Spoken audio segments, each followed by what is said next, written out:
Hello guys, it is the Gaming Weasel back again with another video, and in today's video we're gonna be covering my top 5 beginner Warframes for 2021 as of recording this video, which is 29th of July. Now, yes, I'm kind of lacking in the video department, but that is mostly because I have a lot of work to do. But nonetheless, we are going to be doing this top 5, and we have top 5 frames in no particular order.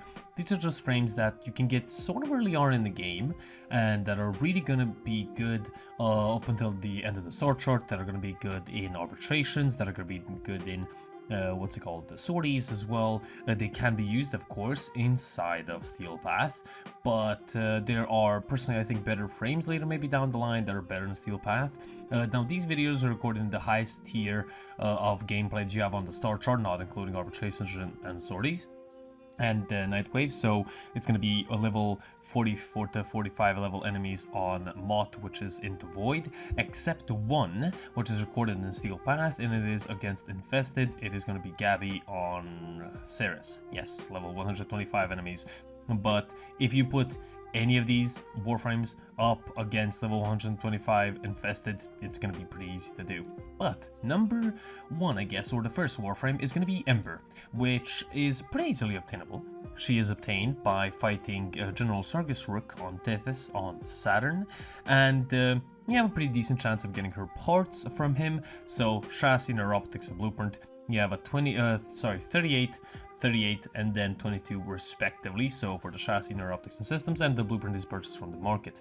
Now, she has mostly fire damage. Her base health value is 100, shields same, 100, armor 125, energy 150, and she requires mash rank 0 for the ordinary Warframe. Now, moving on to her abilities. Her passive is revealing in the heat of combat. Ember gains 5% extra ability strength for every enemy burning within an active heat status effect radius of 50 meters. So this is going to be very good because she is a fire-based Warframe, of course. Now, let's talk about her first ability, and her first ability is going to be Fireball. Now this is going to be a very useful ability, not the best ability, but as you can see on the screen, I'm using sort of this sort of combo, which I'll talk about in a second. But the first one, you literally fire just a projectile that ignites a certain amount of enemies in a certain area, so that's pretty cool, I guess. Then Immolation is the second ability, which protects Ember with flame armor that burns stronger over time. Now, and it consumes more energy over time. Now, it starts from 50% damage reduction and goes all up to 90. Now, as I recall, the actual the actual energy drain doesn't grow any little bit, it just stays the same, so just keep that in mind. I've been actually corrected by this, and I think this is 100% true, and it doesn't grow over time, it just stays the same. And I can show you my build, and I will, but honestly, you don't have to copy it. You can, make Warframes as you wish to. It's a game all about customizations and mods, so you can definitely build it however you want her. But 90% damage reduction, very good. Now, to bring this up, the faster and faster, you need to apply heat with your first and then your fourth ability. Now, it's pretty easy to do. I mean, you just have to attack enemies basically with as I said, your first and fourth, and your fourth is going to be much more efficient than your first, and we'll get to that in a second. But her third ability is going to be Fire Blast. Slam the ground and create a wave of incinerating plasma that knocks back enemies and strips their armor. This is going to be very good because stripping enemy armor is, of course, very good. Now, the armor reduction can range from 50 to 100%. This is a power strength based. I think mine is a little bit less than 100%, but it's still there. You will be seeing the gameplay me strip armor. If you play close attention, you will be seeing me strip armor from enemies, so that's very good. And then her fourth ability, Inferno. You literally fire down fiery or flaming comments down on enemies. This is a very good ability because, of course, it will bring up your damage reduction of your second ability up and up and up the more you use it.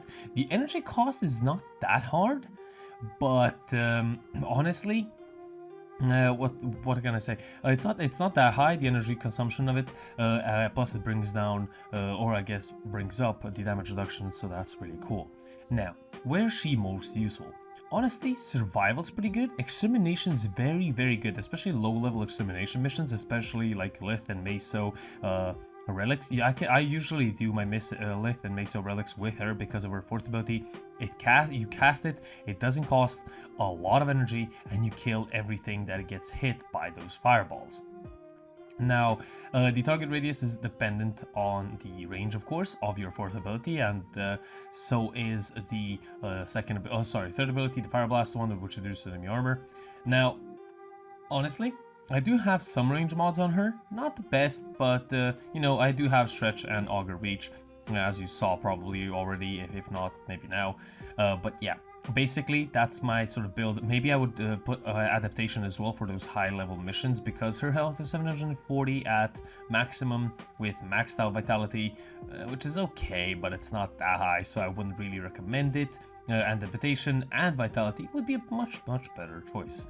But yeah, that is going to be Ember or number 5th, or just our Warframe, our first pick, I guess, for a very good, you know, a beginner frame. And plus she's obtained on Saturn, so that's pretty easy and pretty fun to go there. So yeah, that's gonna be Ember. We're gonna be moving on to number 4. And next up we have Excalibur at number 4.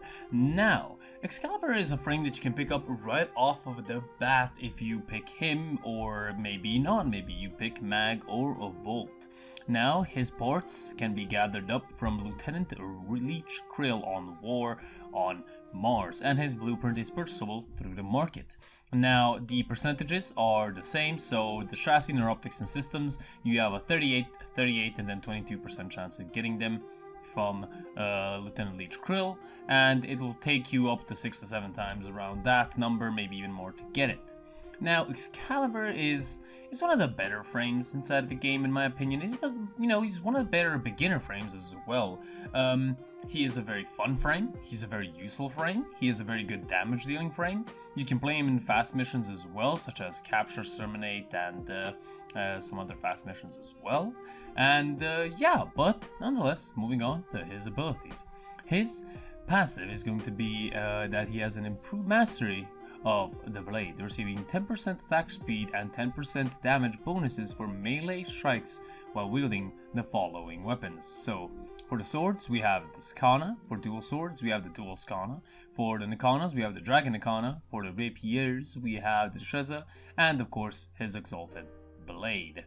And bonuses are additive to mods such as Pressure Point and Fury. So, that is very cool. Now, his first ability is Slash Dash. Not the best ability in the world. You dash, you kill, or you just damage an enemy, and that is mostly it. His Radial Blind, though, is a much better ability. Now, this emits a blinding light and blinding all enemies inside of this little range that you have a little circle around you, and it does not go through walls. And the duration is based on your ability duration, and of course the range is correspondingly based on your range. Now we have Radial Javelin that launches javelins towards your enemies, does damage, and impels them to walls. This is cool, I guess, not the best ability in the world, but it's cool nonetheless. And Exalted Blade. His main way of dealing damage. In the gameplay, you'll see me only play with the Exalted Blade a couple of times with my secondary and primary, but mostly the Exalted Blade is going to be your way of killing enemies and just making it much easier for yourself. And this, of course, summons a Blade of Light that damages enemies. You slash, you throw, you kill enemies as well. And now with Excalibur Umbra, which is a Warframe that you will obtain later on in a quest. You have this passive where you can mini Radial Blind while sliding and then trying to attack. Then you will do a little Radial Blind, and then you'll blind enemies inside of that little circle, which is really cool. The blind duration, actually this is on both variants, sorry, so I was completely confused there. The blind duration is 6 seconds, and the blind radius is 5 meters, so this cannot be changed at all. Now, do I really like Excalibur? Yes, he is a very fun frame, as I said. Plus, you can pick them off at the beginning, which is going to be very cool.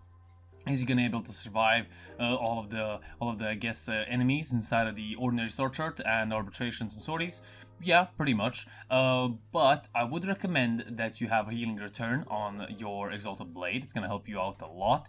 You will see in the gameplay that my health literally goes down and then comes back right up, because every time you kill an enemy with healing return on your weapon, your melee weapon, you will get some health back. So that's really cool.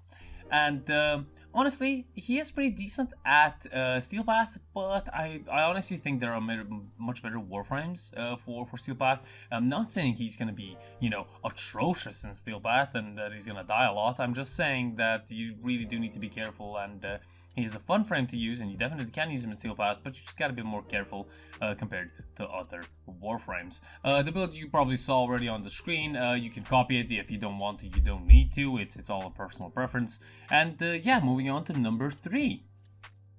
Moving on to number 3, which is going to be Rhino. Yes, of course, so you were all expecting this. Rhino is always going to be here, and he's always going to be in one of these recommendation tier lists, because he is just a very good, well-rounded frame. Plus, he's really easy to get. You get him from Jackal and Fossa, which is on Venus, which, I mean, pretty easy. I mean, it's the second planet on the star chart, so it's pretty easy to get. So you don't have to worry about, you know, having to wait a long time to get Rhino, and you don't have to really worry about anything.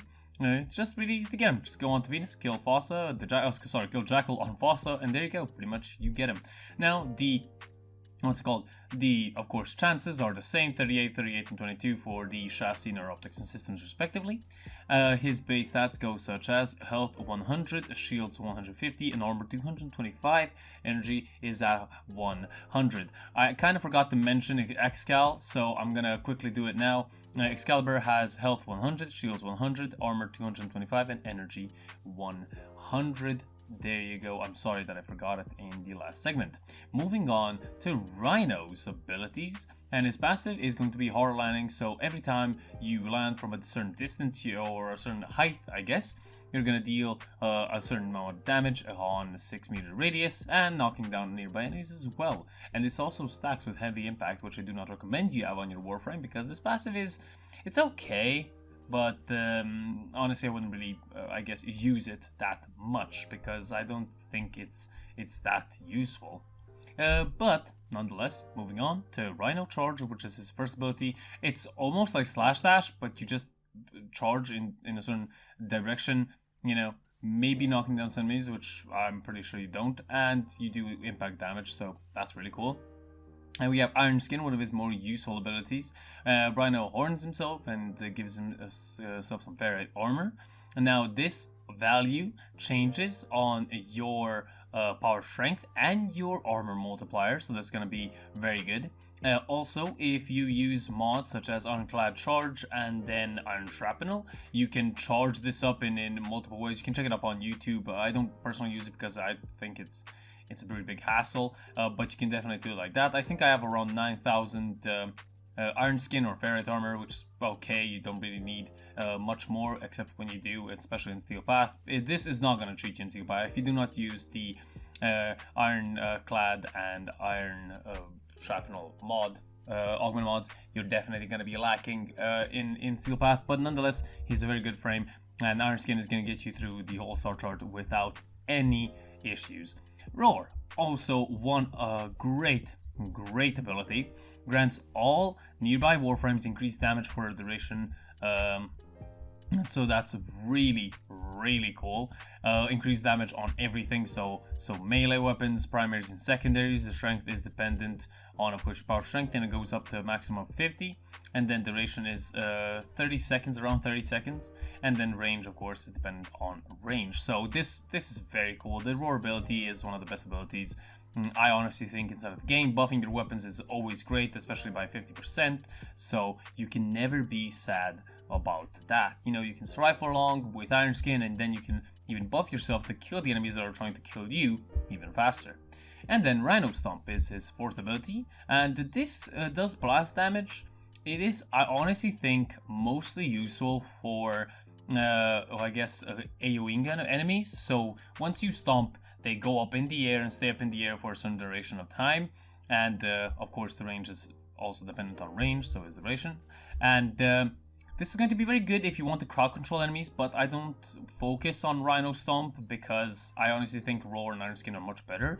But if you want to crowd control enemies, you can definitely make a range and duration build with him, and then use Rhino Stomp with that, even though your I guess, two main abilities, which are Roar and Iron Skin, are going to be lacking. So, Rhino, very good frame, very easy to get, and very useful. He is going to be able to get you through the star chart without any issues. Arbitrations is a little bit of an issue. Maybe putting on adaptation will make this even better, but status effects don't affect you once you have Iron Skin on, so you don't have to really worry about that in any way. But when you don't, you're kind of vulnerable here because higher tier enemies are going to kill you pretty fast, even though your armor values are high. So I would definitely recommend using that augment mod situation that I told you about a couple of seconds ago. But if you're not playing arbitrations at a higher level, around 60-70, you're pretty much in the clear, so you don't really have to worry about anything.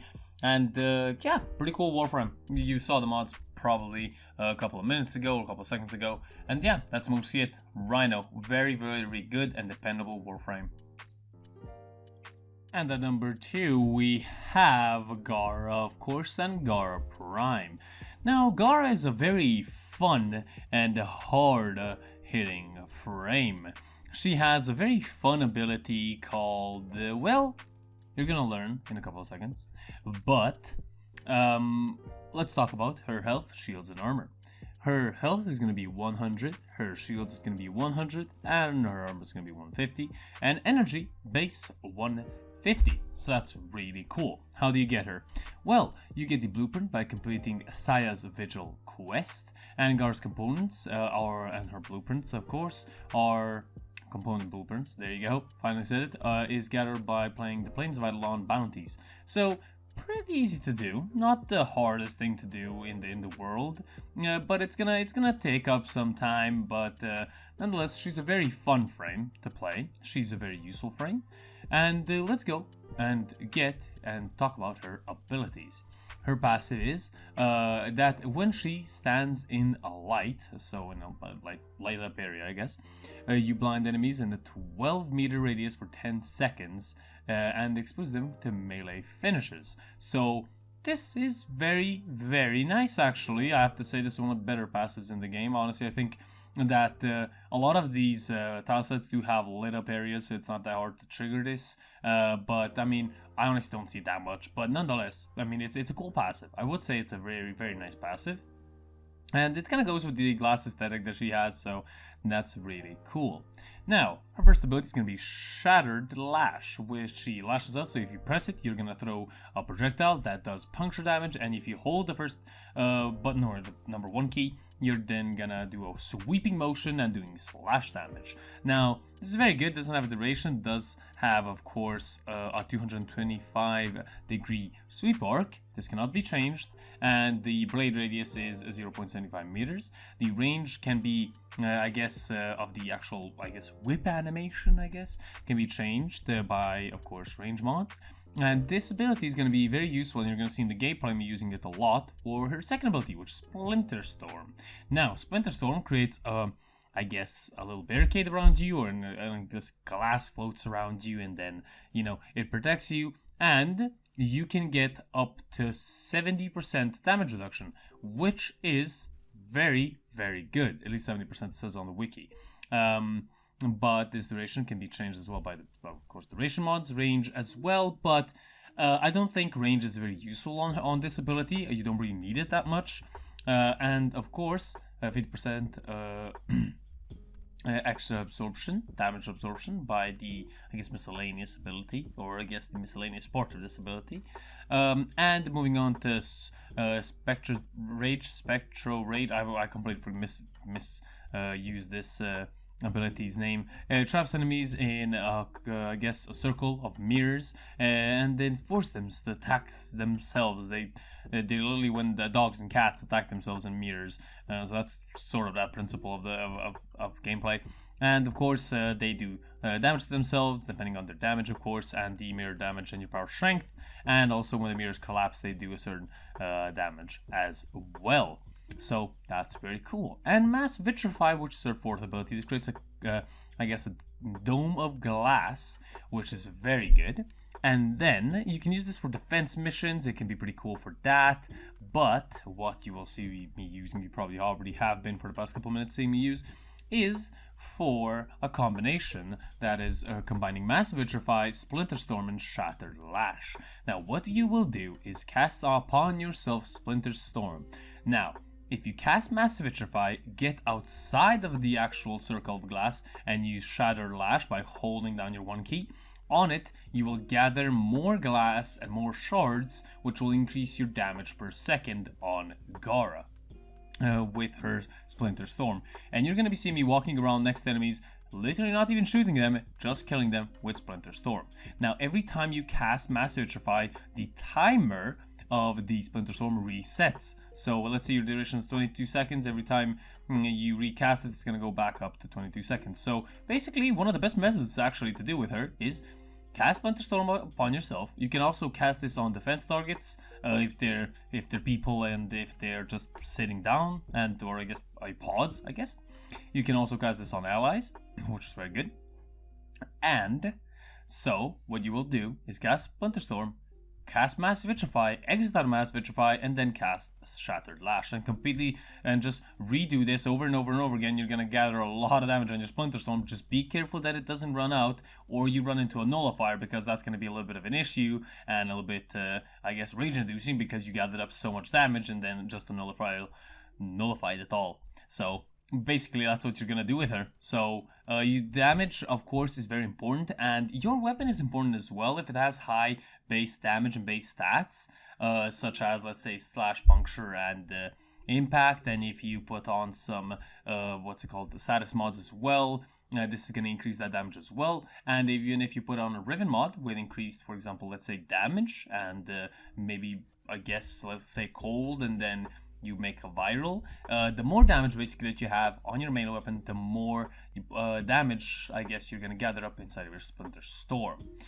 So Gara, a very fun frame, not the easiest one to get out of this list, to be honest with you, but she's very fun in my opinion, very nice to use, and very good looking, especially the Prime variant. It looks very delightful to look at, except for enemies, especially when you stand into light, of course, because you're gonna blind them with 12 meters. So yeah, nonetheless, Gara, very fun, very useful frame, can survive a lot, and adaptation with her is very good on Steel Path. So that's number 2, and moving on to number 1.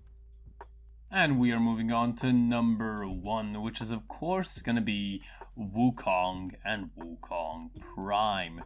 Now, honestly, why did I pick Wukong? You probably know that I main Wukong on my account. I love playing him, and I'll talk about that in just a second. But where do you get him? Well, his blueprint and all of his blueprint parts can be obtained from the Tenno Lab inside of your dojo. So it's going to be really easy to get him. You do not have to worry about anything. You do need 6 Netanes, so keep that in mind. And if you don't know, Netanes gathered up from Nightwave, so keep that in mind. His health is 150, shields 100, and armor 250, and energy scores to 120. Now, honestly, why did I pick him? Well, Wukong is a very versatile Warframe. You can use him for long missions, and you can use him for short and fast missions. He's not the best at killing, but his speed is simply incredible. If you complete capture missions with him, you can do it under a minute if you're fast enough. So honestly, one of the best frames in my opinion, and one of the more versatile Warframes inside of the game. Now, his passive is that he can avoid death 3 times, and of course you will get a random buff. You will have your 50% of your health restored once this triggers. You will be invulnerable to 2 seconds, and you will be provided a buff, which they go by Primal Forces, which is 300% elemental damage for 60%, Heavenly Cloak, invisibility for 30 seconds, Cosmic Armor, invulnerable for 30 seconds, and Monkey Luck, enemies killed yield extra loot for 60 seconds. So that is very good. Now, And you also have Sly Alchemy, which orbs give you orbs are 4 times more effective for 60 seconds. I completely forgot to mention that one. Now his abilities go such as Celestial Twin, Cloudwalker, Defy, and Primal Fury. Celestial Twin creates a twin of him, and then the health multiplier, of course, is dependent on the power strength. And the good thing is that it's actually smart. It's a smart AI that can kill enemies. So if you use your primary weapon, it's going to use your melee weapon. Same goes for your secondary. If you use your secondary, then he's going to use your melee weapon. And if you use a melee weapon, then he's going to use your primary. And honestly, they use it at your fullest potential. They don't degrade the weapons that you have been using. They have the same mods, same everything that you had when you used it. So that's really cool. So I actually love this Celestial Twin. It's actually really fun. It's a good ally to have, I guess, and a good AI to have on with you, and he kills enemies, which is always awesome. Now, Cloudwalker, you turn into a mist of clouds, and then, depending on the meters that you traveled, you're gonna gain a certain percentage of health back. So this is a really good ability for getting yourself some health back. This is a very good ability also for capture missions because you can fly around the map with ease. You're pretty easy to just run around and fly. You're pretty fast as well, and this is just a great ability to have. Once you actually get out of your cloud, you're gonna actually have a slow stun radius where the enemies are gonna be opened up to melee finishers. That's really cool. Defy. Defy is an ability that will give you a lot of armor. So you have invulnerability for 2 seconds, around 2 seconds. You will have an armor and amount of damage multiplier. So once this ability is active, you're gathering up damage and then turning it into a maximum of 1,500 shields, which is awesome. So that's really good. You have a status cleanse, which is even awesome. And then what happens is when you swing your staff at the end of this animation, you will do a decent sum of damage, which is really cool. I'm pretty sure the damage multiplier is dependent on the damage that you actually take. So there you go. That's really cool. And Primal Fury is his monkey staff, which is okay. You'll see me use it in a little bit of the gameplay, but honestly, it's not the best ability you can possibly have. But it is decent if you mod it correctly. It's not the best weapon, as I said, but if you mod it correctly, it is a simply great weapon.